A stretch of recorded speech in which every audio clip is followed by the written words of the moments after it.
बातें पतेगी के प्यारे दर्शकों, नमस्कार। दोस्तों, आपको लग रहा होगा कि मैं यहाँ पे बॉल खेल रही हूँ, लेकिन मैं यहाँ पे बॉल नहीं खेल रही। आज हम जो वीडियो बनाने जा रहे हैं, बॉल उसकी सबसे परफेक्ट एग्जाम्पल है, इसीलिए मैंने बॉल का यूज किया है। तो चलिए वीडियो स्टार्ट करते हैं। आज हम बात करने जा रहे हैं कर्मा। What is Karma? जो एनर्जी, जो चीज हम इस प्रकृति को देते हैं या अपने सामने वाले को देते हैं, वही एनर्जी, वही चीज हमें वापस लौट कर आती है। इसीलिए बॉल का एग्जांपल लिया है कि आप दाएं मारिए, बाएं मारिए, ऊपर मारिए, नीचे मारिए, वो लौट कर आपके पास ही आएगी। और अगर कहीं अड़ गई या छुप गई तो कभी ना कभी आप उस तक पहुंच ही जाएंगे।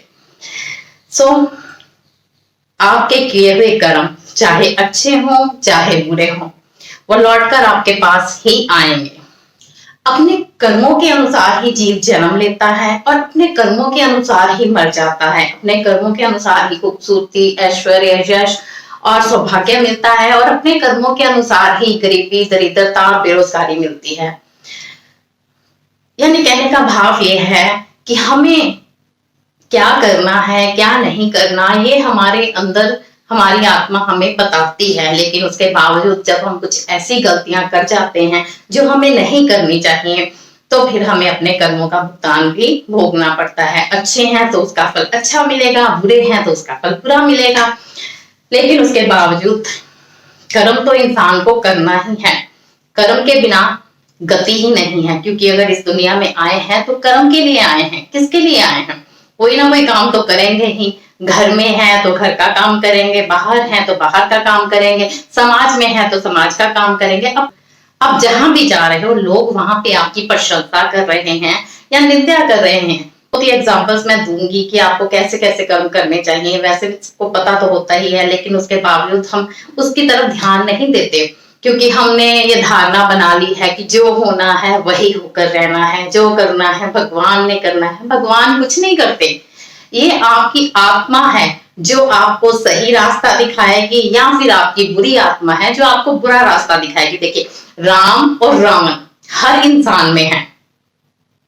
ना तो कोई राम बन के पैदा होता है और ना ही कोई रावण बन के पैदा होता है। और रावण की एग्जाम्पल इसलिए दी जाती है कि उसको बहुत ज्यादा ज्ञान था। उसी तरह हमारे अंदर भी बहुत ज्यादा ज्ञान है। हमें इस बात की सूझबूझ है कि कौन सी चीज सही है, कौन सी चीज अच्छी है, कहाँ पे हमारा ईगो है, कहाँ को राम को ज्यादा प्रेफरेंस देनी है या रावण को। ये हमारा दिमाग सोचता है, ये हमारी आत्मा सोचती है कि हमें अच्छे कर्म करने हैं या बुरे कर्म करने हैं। हमें कुल का नाश करने के लिए पैदा किया गया है या कुल का कल्याण करने के लिए पैदा किया गया है। ये बात आप अपने आप से पूछिए, तभी आप अपने कर्मों को सही तरह से सुधार सकेंगे। देखिए, सबसे बड़ी पहले एग्जाम्पल है कि अच्छे और बुरे कर्म हर कोई करता है और हर किसी के साथ अच्छा और बुरा होता भी है, क्योंकि उसे अच्छे और बुरे दोनों तरह के लोग मिलते हैं। लेकिन आप उसके साथ कैसा व्यवहार करते हो, आपकी क्या मंशा है कि आप बुरे लोगों के साथ बुरा व्यवहार करके अपने कर्म पूरे कर लेते हो, या फिर बुरे लोगों को माफ करके आगे निकल जाते हो कि जो होगा भगवान देख लेगा और मुझे तो अपने कर्म करने हैं, मेरे में इतनी समर्था नहीं है कि मैं कीचड़ में पत्थर फेंकूं और सारे छींटे गंदे मेरे पे आ जाएं। इसलिए आप अपने कर्मों को छोड़ दीजिए। आप अपने कर्मों के लिए किसी को दोष मत दीजिए। आपके ग्रह अच्छे नहीं हैं, आपका टाइम अच्छा नहीं है, इसीलिए दूसरा बलवान है। लेकिन एक दिन आएगा जब उसका टाइम अच्छा नहीं होगा, उसका कर्म अच्छा नहीं होगा, तो आप बलवान हो जाएंगे। चाहे आप उसको सजा देना चाहें या ना देना चाहें, लेकिन उसके बावजूद उसे उसके कर्मों की सजा जरूर मिलेगी। अब एक सवाल आता है कि कर्म बड़ा है कि धर्म बड़ा है। देखिए, कृष्ण जी ने गीता में कहा है कि जो कर्म करता है वही आगे बढ़ता है। और देखिए, एक पंडित है कि वो सुबह उठकर मंदिर में बैठ जाए और बाद में कोई कर्म भी ना करे, और उसको उसका फल अच्छा नहीं मिल रहा, कोई मंदिर में आता नहीं है, कोई उसका चढ़ावा नहीं चढ़ता, वो भी भगवान को ही दोष देता रहता है। देखिए, वो सेवा करना एक अलग चीज है, वो उसकी मर्जी है कि वो काम करे या ना करे। लेकिन उसके बीच में जो टाइम पड़ता है, सुबह 7 बजे से लेके 12 बजे बंद हो जाते हैं और उसके बाद 4 या 6 बजे खुलते हैं। तो आपको बीच में 4 या 6 घंटे मिले हैं, आप उसको कर्मशील करो। आप उस मंदिर पे फोकस करके, उस मंदिर पे डिपेंड होकर क्यों बैठ गए हो कि कोई आएगा, चढ़ावा चढ़ाएगा, फिर हम खाना खाएंगे। और आपकी दरिद्रता के कारण आपकी पत्नी भी सफर करती है, ना आप उसको कोई काम करने देते हो, ना खुद काम करते हो, खुद बस भगवान की मूर्ति के पास बैठे रहते हो। सेवा करना अच्छी बात है, हर कोई सेवा करता है, मैं भी सेवा करती हूँ, लेकिन वो सेवा एक अलग चीज है। भगवान हमारे साथ है, वो एक अलग चीज है। हमारी अंतरात्मा कहती है कि अगर आपको सेवा करने में खुशी मिलती है तो आप जरूर सेवा लो। लेकिन अगर किसी चीज के लिए सेवा ले रहे हो कि आज मुझको मस्जिद में बिठा देंगे, मेरे को पैसे मिलेंगे, मेरे को मंदिर में बिठा देंगे, मेरे को पैसे मिलेंगे, मेरे को गुरुद्वारे में बिठा देंगे, अरे कर्म तो करो, कर्म तो करना ही पड़ेगा ना। अगर आप टीचर हो तो पढ़ाओ, अगर आप कोई वर्कर हो तो अपना काम पे जाओ, और अगर आप कोई बिजनेसमैन हो तो जैसे भी करके अपना कर्म तो करो। कर्म ही महान है। पहले कर्म करो, फिर धर्म की सोचो। जब तक आप कर्म नहीं करोगे तब तक ना आप खुद की सोच सकोगे और ना धर्म की सोच सकोगे। इसीलिए अगर धर्म और कर्म में तुलना की जाए तो कर्म महान है, धर्म नहीं।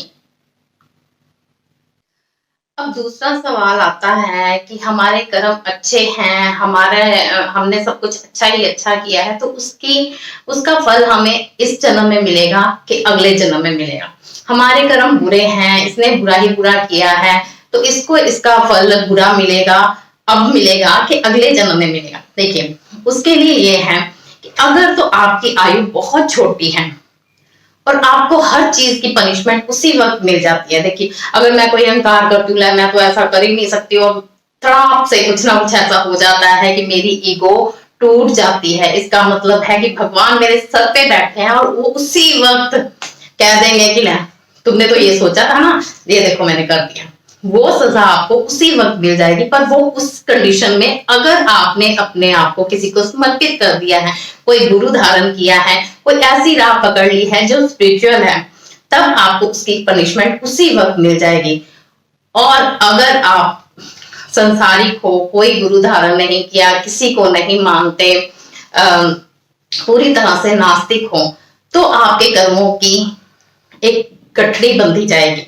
अब आपके कर्म अच्छे हैं और आपकी आयु थोड़ी रह गई है, तो आपको अच्छे कर्मों की फल नहीं मिलेगा, वो फल आपको अगले जन्म में मिलेगा।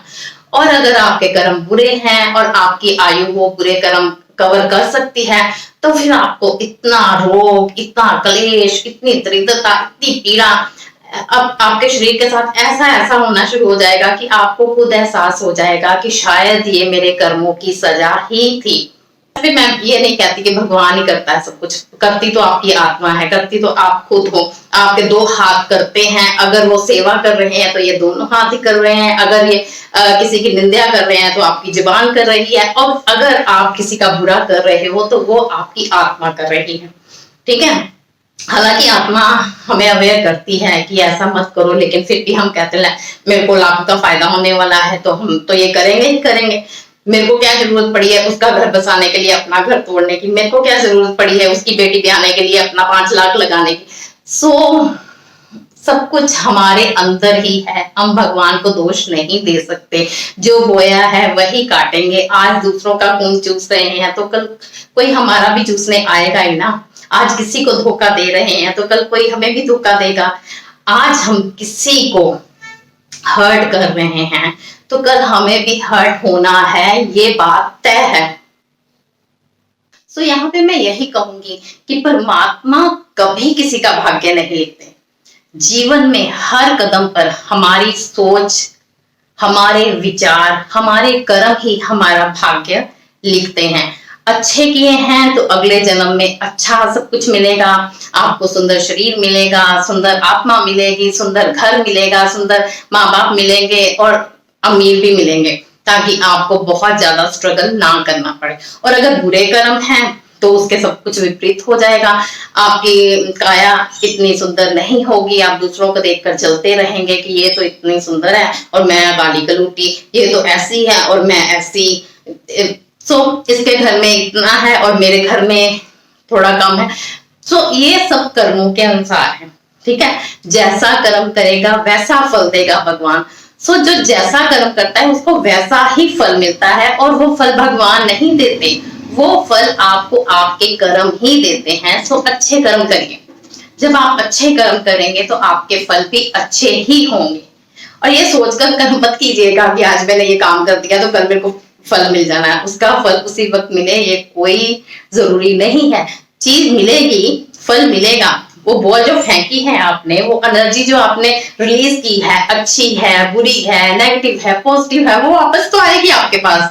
लेकिन कब आएगी ये टाइम पर निर्धारित करता है। इसी जन्म में आएगी या अगले जन्म में आएगी, उसी वक्त आपको मिल जाएगी या थोड़ी धीरज के साथ मिलेगी। ये वक्त पर डिपेंड करता है। किस्मत, भाग्य, कर्म कैसे बनते हैं? देखिए, दो कपल हैं, इधर भी एक मियाँ बीबी हैं और इधर भी मियाँ बीबी हैं। इनको भी मैंने 50,000 दे दिए और इनको भी 50,000 दे दिए। उनके घर में भी उनके माँ बाप बूढ़े हैं, लाचार हैं, वृद्ध हैं और थोड़े बीमार भी हैं, क्योंकि बुढ़ापे में कोई ना कोई बीमारी लगी ही रहती है। और इनके घर में भी बूढ़े माँ बाप हैं, वृद्ध हैं, लाचार हैं और बीमार हैं। लेकिन पहले वाले कपल ने क्या किया कि उन्होंने देखा कि 50,000 रुपए हमने तो कभी ये वाली जगह नहीं देखी, चलो हम कश्मीर घूमने जाते हैं। और इनका क्या है, इन्होंने तो ऐसे ही रहना है, ठीक है। वो क्या करते हैं, वो 50,000 अपना लेके कश्मीर घूमने चले जाते हैं, या कोई तीर्थ यात्रा चले गए कि हम अच्छे कर्म करने चले गए हैं। हाँ, बूढ़े माँ बाप को छोड़कर कोई तीर्थ यात्रा भी कर लो तब भी कोई अच्छे कर्म नहीं गिने जाएंगे, क्योंकि वो कर्म तो बुरा ही है। जिसको आपकी जरूरत है आप उसको छोड़कर जा रहे हो, ठीक है ना। तो चाहे आप कोई भी यात्रा करो, चाहे भोलेनाथ की करो, चाहे नारायण की करो, चाहे किसी भी इष्ट देव की करो, तो वो अच्छे कर्मों में नहीं आएगी। क्योंकि आपका कर्म क्या था कि आप अपने माँ बाप की सेवा करते। आपका कर्म क्या था कि आप उस 50,000 से उनके लिए कुछ करते ताकि उनका बुढ़ापा अच्छा बीतता। आपका कर्म क्या था कि आप उस पूंजी को संभाल के रखते कि कल को किसी को भी हॉस्पिटल में लेकर जाना पड़ेगा तो मेरे को किसी के आगे हाथ फैलाने की जरूरत ना पड़े। लेकिन उन्होंने ऐसा नहीं किया। उसी तरफ दूसरी तरफ है दूसरा कपल, उन्होंने ऐसा ही किया। हालांकि उनको बूढ़े माँ बाप के लिए कुछ नहीं करना पड़ा, वो 50,000 के जुड़े रहे, लेकिन उसके बावजूद उन्होंने अपने माँ बाप को यही कहा कि पहले हमारा कर्म यही है कि हम आपकी सेवा करें, उसके बाद हम कोई तीर्थ यात्रा करें, उसका पुण्य लें, वो बाद की बात है। पहले ये रुपए आपके लिए हैं। आपको किसी भी चीज की जरूरत हो, आपको किसी भी चीज की चाहिए हो, तो आप ये रुपए यूज कर सकते हो। ये आपकी कोई भी मंशा हो, आपने कोई तीर्थ यात्रा करनी है तो मैं इसकी व्यवस्था करता हूं कि आप तीर्थ यात्रा कराओ। क्यों? क्योंकि आपके पास वक्त बहुत कम है। आप साल, 2 साल, 5 साल, ज्यादा से ज्यादा कितना जी लोगे, क्योंकि आपकी उम्र खत्म होती जा रही है। लेकिन मेरे पास अभी बहुत उम्र है, मेरे पास अभी बहुत कुछ है करने के लिए। मैं फिर से कमा लूंगा, मैं फिर से काम करूंगा, मैं फिर से अपनी जिंदगी को बेहतर कर लूंगा, लेकिन इन 50,000 से मैं आपका ही भला करूंगा। आ गई ना कर्मों की बात। चाहे आप तीर्थ यात्रा करें, चाहे कुछ भी करें, फिर भी वो अगर आप माँ बाप को छोड़कर जा रहे हैं तो वो पाप ही है, पुण्य नहीं है।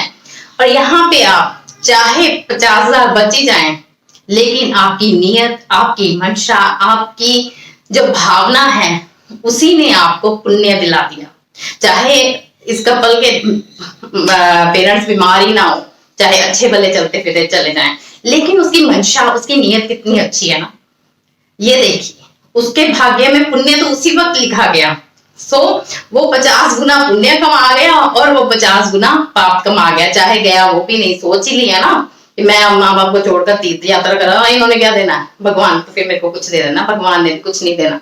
जहां पे आप अपने कर्म से भागोगे, अपना कर्तव्य पूरा नहीं करोगे, वहां पे भगवान भी आपका हाथ नहीं पकड़ेगा। आई होप कि आपको मेरी बातें समझ आई होंगी। मेन मुद्दा यही है कि आप किसी को भी हर्ट मत कीजिए, किसी का भी दिल मत तोड़िए। आप जितना हो सके दूसरों का भला करने की कोशिश कीजिए। आप अच्छे बेटे हैं तो अपने माँ बाप की सेवा कीजिए। आप अच्छी बहू हैं तो अपने सास ससुर का ध्यान रखिए। आप अच्छी बेटी हैं तो अपने पेरेंट्स को खुश रखिए। आने वाले टाइम में मैं गुड कर्मास और बैड कर्मास पर भी वीडियो बनाऊंगी कि कौन कौन से कर्मास बहुत अच्छे होते हैं और कौन कौन से बहुत बुरे होते हैं और कैसे हम उनसे बच सकते हैं। सो किसी को भी धोखा देने से पहले, किसी का भी दिल तोड़ने से पहले, किसी को भी हर्ट करने से पहले या खुद को बुरा साबित करने से पहले ये जरूर सोच लीजिएगा कि ये कर्म ही है जिनको घूम कर हमारी तरफ आना है और हमें उसी की पनिशमेंट मिलनी है। कोई किसी को दर्द नहीं देता, कोई किसी को दुख नहीं देता। आपके किए गए कर्म ही आपको दर्द देते हैं, आपके किए गए कर्म ही आपको दुख देते हैं। इसीलिए अपने कर्मों को अच्छा कीजिए और जितना हो सके लॉयल रहने की कोशिश कीजिए, अपने आप के साथ भी और दूसरों के साथ भी। वीडियो पसंद आया है तो उसे लाइक कीजिए, चैनल को सब्सक्राइब कीजिए और शेयर करना मत भूलिए। धन्यवाद।